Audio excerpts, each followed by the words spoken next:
Bonjour à tous, je suis ravi de vous retrouver. Je vous propose de changer d'horizon et de percer les mystères de la fabrication d'une des voitures les plus vertueuses jamais produites. Par exemple, l'énergie nécessaire pour fabriquer cette BMW i3 provient directement des éoliennes qui se trouvent derrière moi.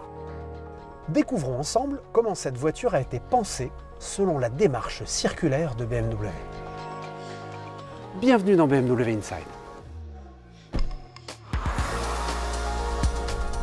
Cette usine de Leipzig, qui se trouve en Allemagne, va nous ouvrir ses portes. Vous allez voir que les coulisses de la fabrication de cette BMW i3 sont pleines de surprises. Nous voici maintenant à l'endroit où la structure de BMW i3 prend forme. Et la première chose qui frappe, c'est le relatif silence. En effet, ici, à Leipzig, tout est fait pour que la production soit la plus respectueuse du bien-être des ouvriers. C'est une des raisons qui a poussé BMW à abandonner la traditionnelle structure d'acier au profit de cette structure carbone. Son incroyable légèreté permet de réduire la consommation de BMW i3 lorsqu'elle roule. La colle, qui permet les assemblages, aura demandé pas moins de 6 ans de mise au point. Je vous propose maintenant d'aller assister à la fabrication des éléments carbone.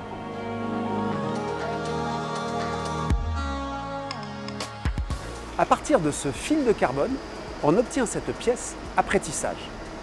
Mais on a du mal à imaginer comment ce tissu souple peut se transformer en habitacle rigide de BMW i3. De nombreux brevets déposés par BMW rendent ce tour de magie possible.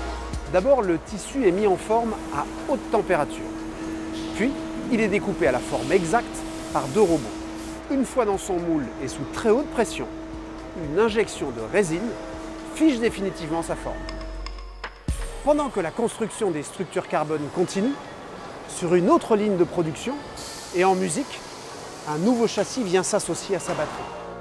Ce dernier est composé d'aluminium recyclé, des canettes de soda par exemple, et d'aluminium issu d'une énergie 100% renouvelable.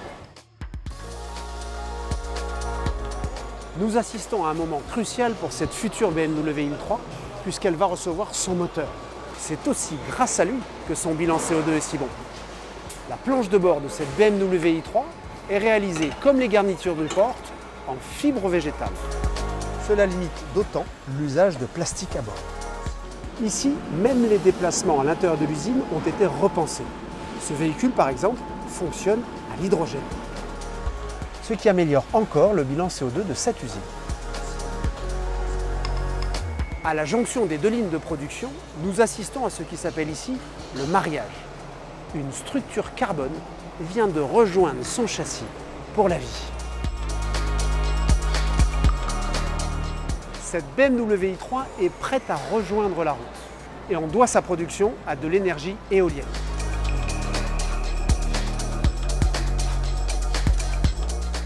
Vous vous demandez peut-être ce qui se passe en cas d'absence de vent. Le principe de cette ferme à batterie est extraordinaire. Les emplacements que vous voyez derrière moi permettent de recevoir des batteries qui ont déjà eu une vie à bord de BMW i3. Ainsi réunies, elles entament une nouvelle vie et constituent une réserve d'énergie en cas de besoin pour construire de nouvelles i3. Leur recharge est bien évidemment assurée par les éoliennes. Juste génial! L'approche circulaire de la production automobile porte désormais un nom. BMW Circular Lab. Elle repose sur 4 piliers. Rethink, repenser l'automobile dès sa conception. Reuse, réutiliser au maximum les matériaux et les batteries. Reduce, réduire les émissions de CO2 et l'impact de chaque étape de la production.